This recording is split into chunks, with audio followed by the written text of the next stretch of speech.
ఒక తండ్రి తన కొడుకు చేయి పట్టుకొని వేగంగా నడుస్తున్నాడు. తండ్రి చేతిలో కొన్ని సంచులు ఉన్నాయి. ముఖంలో తన కొడుకు పుట్టినరోజు హడావుడి కనిపిస్తుంది. తండ్రి కొడుకుతో ఇలా అంటారు, త్వరగా పద నాన్న, ఇప్పటికే చాలా టైం అయిపోయింది. నీకు కేక్ కొనాలి, ఇంకా ఇంటి దగ్గర చాలా పనులున్నాయి అని అంటారు. అలా వేగంగా వెళ్తుండగా పక్కనే ఉన్న ఒక చిన్న బడ్డీ కొట్టు టేబుల్పై ఉన్న గాజు గ్లాసు తండ్రి చేయి తగిలి కింద పడి ముక్కలవుతుంది.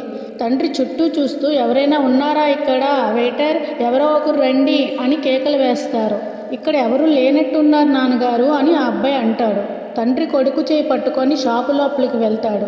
అక్కడ ఓనర్ని చూసి, అన్నా క్షమించండి, బయట పొరపాటున నా చేయి తగిలి మీ గాజు గ్లాస్ ఒకటి విరిగిపోయింది. ఓనర్ ఆశ్చర్యంగా చూస్తూ, బయట వెయిటర్ ఉన్నాడు కదా అని అంటారు. అక్కడ ఎవరూ లేరు సార్ అని బదులిస్తారు. మరి నిన్ను లోపలికి ఎవరు పంపించారు అని ఓనర్ అడుగుతారు. అక్కడ ఎవరూ లేరండి, నేనే నేరుగా లోపలికి వచ్చాను అని అంటారు ఆ తండ్రి.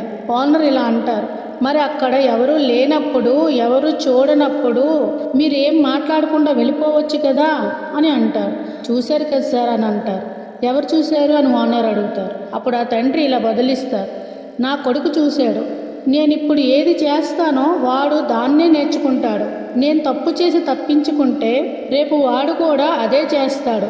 విరిగిపోయిన గాజు గ్లాసు ఖరీదు డబ్బులు ఆ షాప్ ఓనర్కి ఇచ్చి అక్కడి నుండి తండ్రి కొడుకు వెళ్ళిపోతారు. మనం ఇచ్చే ఆస్తి కంటే మనం నేర్పే విలువలే మన పిల్లల భవిష్యత్తును మారుస్తాయి. కాన్సెప్ట్ నచ్చితే లైక్ చేయండి, మన ఛానల్ని సబ్స్క్రైబ్ చేయడం మర్చిపోకండి. Thank you.